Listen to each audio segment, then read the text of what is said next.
And you paid him in loonies, right? Yeah. I thought that was really very gracious to make him feel like he was at home. Yeah. By paying him with 3 wheelbarrows full of loonies. Yeah, I think it was one of our, I want to say, it was one of our last 2 or 3 events. Must have been a Minnesota event.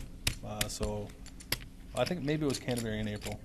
But he had, he had just won 96,000, but for whatever reason he didn't have any. I forget, it was a valid reason, but I had to borrow him $10 for the add-on. He didn't have the $10 for the add-on. I figured he was good for it. Running Aces event. Yeah, I was like, I figured he. Yeah, I think it was just after he won 96,000. So I borrowed him $10 for the add-on. You didn't request a piece?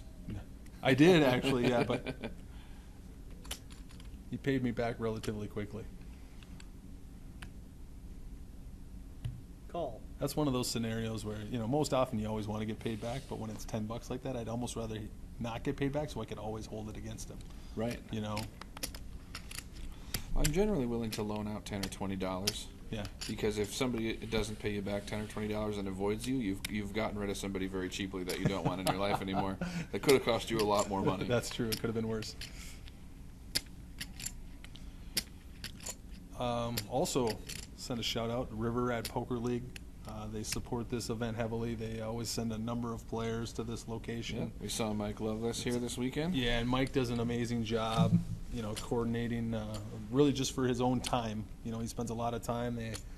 They draw a large number of players up here in the northern parts for a home game basically, and it's a I've been there a number of times. It's a lot of fun. It's the food spread is amazing, and they always take an hour break just to eat to eat the food, and so they always support us all the time. But especially this event, they played for I think 13 qualifier seats and 3 or 4 main event seats to this location. So certainly appreciate that and all the support they give us. I think this is an interesting spot. Hayes may have made a small mistake here.